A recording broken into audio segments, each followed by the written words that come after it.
sejarah birokrasi. Birokrasi di Indonesia menurut Carl D. Jackson merupakan burokratik politik. Model ini merupakan birokrasi di mana negara menjadi akumulasi dari kekuasaan dan menyingkirkan peran masyarakat dari politik dan pemerintah. Selanjutnya, birokrasi dari masa ke masa. Yang pertama itu birokrasi zaman kerajaan. Ciri-ciri birokrasi zaman kerajaan yang pertama, penguasa menganggap dan menggunakan administrasi publik sebagai urusan pribadi. Yang kedua, administrasi adalah perluasan rumah tangga istana. Yang ketiga, tugas pelayanan ditujukan kepada pribadi sang raja. Yang keempat, gaji dari raja kepada bawahan pada hakikatnya adalah anugerah yang juga dapat ditarik sewaktu-waktu sekehendak raja. Yang selanjutnya yaitu birokrasi zaman kolonial. Selama pemerintahan kolonial terjadi, dualisme sistem birokrasi pemerintahan. Di satu sisi telah mulai diperkenalkan dan diberlakukan sistem administrasi kolonial yang mengenalkan sistem birokrasi dan administrasi modern. Sedangkan pada sisi lain, sistem tradisional masih tetap dipertahankan. Selanjutnya, birokrasi zaman Orde Lama.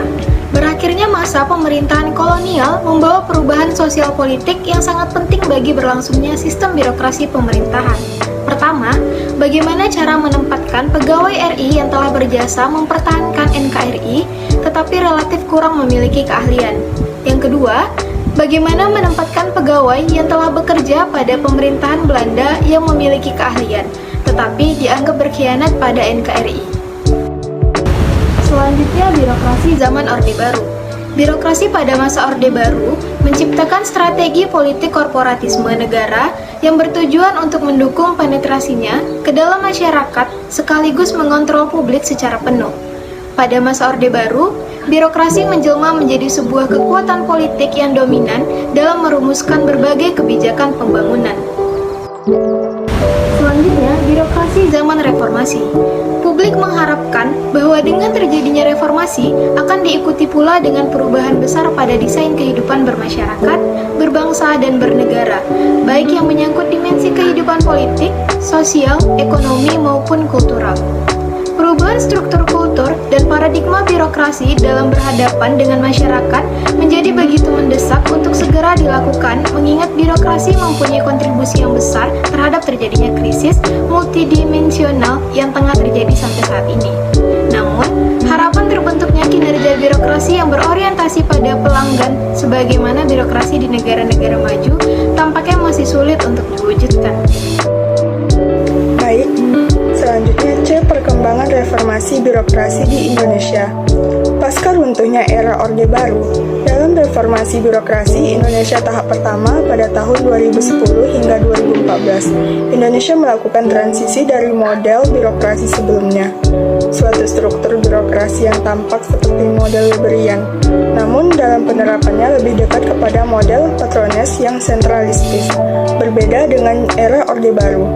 Dalam Orde Reformasi, sistem birokrasi ditata kembali untuk menghilangkan model patrones antara lain melalui penyusunan tupoksi, indikator kinerja, dan job grading. Selanjutnya, Reformasi administrasi publik.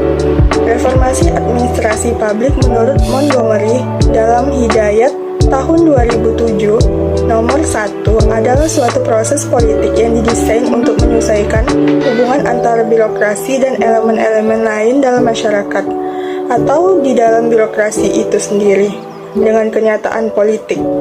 Reformasi administrasi publik adalah suatu upaya perubahan yang dilakukan secara sadar dan terencana dari segala aspek kehidupan, terutama aspek penyelenggaraan administrasi negara, sehingga dapat mencapai tujuan secara rasional.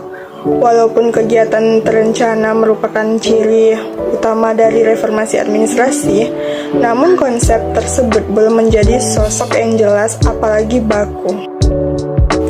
Selanjutnya, hubungan birokrasi dan administrasi publik.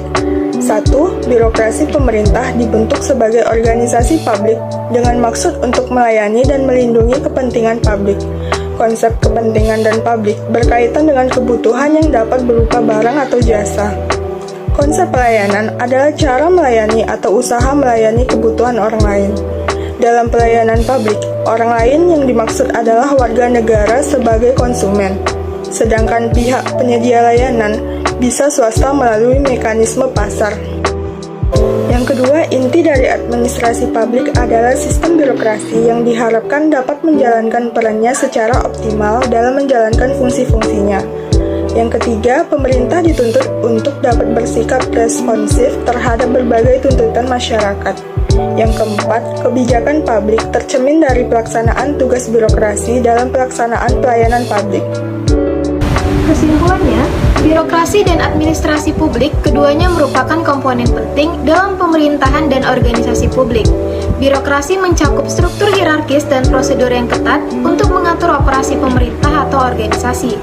Sementara administrasi publik melibatkan pelaksanaan kebijakan, manajemen sumber daya, dan pelayanan publik.